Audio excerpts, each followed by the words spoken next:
c'est au Niger qu'elle commence à nourrir l'idée de diriger sa propre entreprise.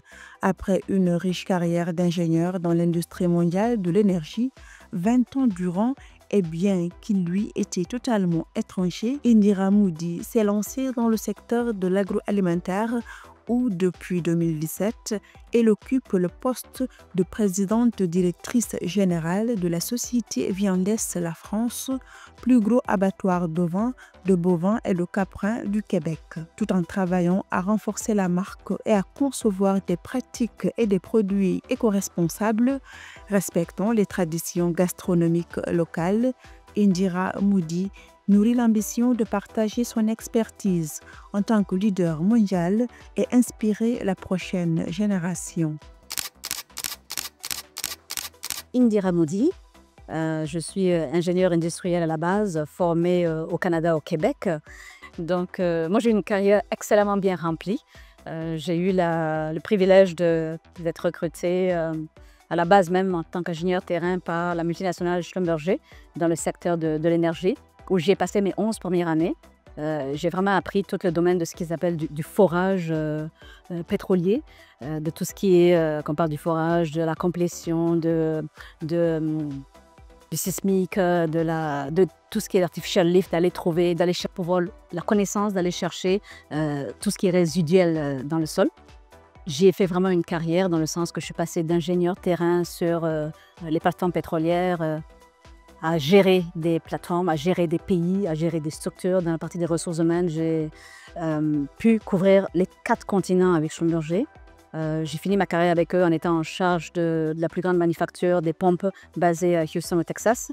Et puis, au passage aussi, j'ai été à la tête de Europe, Afrique, Communauté Independent State basée à Paris, où on a recruté 3000 personnes par an pour injecter dans le système. Et c'est là où on a recruté pas mal d'Africains à l'époque, qu'on a formés, qu'on a placés sur le continent et ailleurs. J'ai fini ma carrière de Schlumberger en Inde, où j'étais en charge d'une des plus grandes manufactures parce qu'on faisait le transfert des compétences dans cette partie du monde. Après 11 ans à Schlumberger, j'ai fait 5 ans à Areva, dans le secteur de l'uranium. Là aussi, la compréhension de ce que nous avons dans le sous-sol africain, au fait, est incroyable. Et je fais le parallèle ici en disant que nous avons vraiment de personnes excellemment bien formées à la base, mais qui ont aussi l'expertise et l'expérience de la compréhension des enjeux, autant avec le sociétal qu'on a, mais aussi avec toutes ces grandes entreprises multinationales qui viennent travailler chez nous et extraire chez nous. Ça, pour moi, il y a une compréhension énorme. J'ai fini ma carrière dans le secteur de l'énergie avec Baker Hughes, qui m'a mis en poste au Congo. J'étais le directeur général pour une dizaine de pays, incluant la Côte d'Ivoire où je suis aujourd'hui, le Tchad, l'Équateur, le Guinée et tous ces pays-là. Et après ça, ils m'ont nommé au fait en charge des 27 pays basés à Amsterdam. En parallèle de ça, ce qui est très important, c'est que je voyais, ça fait 20 ans dans l'énergie, je voulais être indépendante. Donc, j'ai racheté en agroalimentaire la plus grande usine de transformation en ovins bovins caprins, donc de la protéine animale responsable au Québec et qui aujourd'hui fournit plusieurs millions de personnes et nourrit plusieurs millions de personnes. Je pense que les moments les plus marquants, c'est lorsqu'on reste assez longtemps dans une structure et qu'on la maîtrise énormément et qu'on y performe aussi. Je pense que c'est là où on a le plus à donner. Et je le compare avec le jeune qui arrive aujourd'hui, qui essaie d'aller très vite et qui font en 4 ans 3 compagnies. On n'a pas le temps de donner la maturité. Moi, je pense qu'il a le plus marqué, c'est cette stabilité dans les secteurs. Le fait d'avoir 20 ans dans l'énergie, 15 ans dans l'agroalimentaire, aujourd'hui, ça fait un paquet d'expertise qui est non négociable. Donc moi, ce qui m'a le plus marqué, je pense que c'est ça.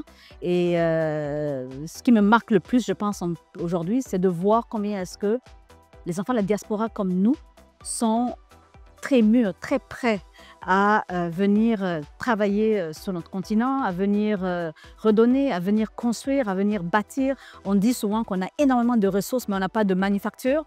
Ben voilà, aujourd'hui, ces manufactures à l'étranger nous appartiennent et nous savons très bien comment faire ce capacity building, cet retour aux sources où nous pouvons refaire ces mêmes processus ici. Donc moi, ça m'a marqué et je trouve que c'est ce qui est de bien et que l'on peut apporter sur notre continent aujourd'hui. Je dis toujours, lorsque vous avez un bon travail, allez-y demander qu'est-ce que j'ai à faire. Si on ne vous donne pas une liste de choses à faire, ben vous le demandez. Voilà, ce sont ces 5 choses que j'ai à faire. À la limite, on peut vous en corriger 2 et vous demandez les délais dans lesquels vous devez le faire. Hein.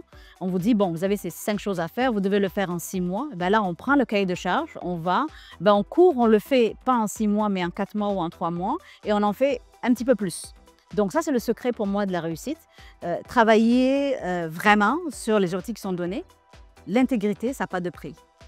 Et le faire vraiment de manière très consciencieuse. Je pense que la jeunesse africaine aujourd'hui, pour tous ceux qui sont arrivés, ça a été fait avec énormément de travail, avec énormément de temps. Et la jeune génération pense que ça peut arriver à un claquement de doigts. Je pense que l'élément à retenir, c'est le fait d'être très, très sérieux, d'être très intègre. Il n'y a pas de chemin rapide dans la réussite professionnelle. C'est plus qu'important. Nous le savons, il y a autant d'hommes que de femmes, si pas qu'on dit plus de femmes que d'hommes. Une des raisons pourquoi je suis aujourd'hui aux assemblées annuelles, c'est parce que j'ai pris la décision en tant qu'indépendante de m'y inscrire et de venir voir le terrain. Okay? Et je vois énormément de discussions où, effectivement, il manque la présence de la femme. Des femmes bien formées qui ont l'expérience, la compétence, l'expertise, il y en a. Il faut se continuer à ouvrir les portes, à se positionner et le leadership féminin a entièrement sa place. Et en plus, le leadership féminin vient avec vraiment une poignée de fer dans une gant de velours, hein, où on pense toujours à la durabilité, on pense à la pérennité. Moi, je suis vraiment dans l'esprit, mais qu'est-ce que nous laissons pour nos enfants? Quels sont les éléments de demain qui vont exister pour nos enfants? Donc, il y a la pérennité dedans et je pense que le leadership féminin amène cette touche-là qui est un petit peu moins personnelle et qui regarde plus pour la communauté, pour la famille. Et donc, ça a plus que sa place. S'il y a un message que je donnerais aux jeunes dames, ou même aux jeunes venants, le travail paye. 1, aller à l'école. Il faut vraiment finir d'étudier. Deuxièmement, il faut travailler. Il faut se battre pour se trouver ce premier emploi au bon endroit et continuer vraiment à travailler. Et bien souvent, le travail se trouve à côté de nous. Il y a énormément de familles africaines qui aujourd'hui sont arrivées parce que leurs mamans ont fait les beignets, ont vendu les cahiers, ont fait ce petit commerce. Et le fait d'être formé et de pouvoir revenir parler avec la maman ou le papa qui a ce business-là pour l'amener au prochain niveau est clé. On appelle ça communément en Occident, au Québec particulièrement, un reprenariat. Moi, j'ai fait ce qu'on appelle un reprenariat. J'ai racheté une entreprise centenaire qui n'avait pas de relève, qui était à la 3e génération. Nous, dans nos coutumes africaines, nous ne parlons pas de la relève. Parce que quand on vient parler de la relève, bien souvent, on dit « Ah, on pense à l'héritage, on pense à la mort ». Non, c'est structurer ce que nous avons pour l'amener au prochain niveau et pour en laisser un leg pour nos enfants. Donc ça, c'est mon message à la prochaine génération. Regardez autour de vous. Il y a, avec beaucoup de travail, avec les bonnes études, avec l'accompagnement de nos parents qui ont fait la base, nous pouvons amener ce qui existe au prochain niveau.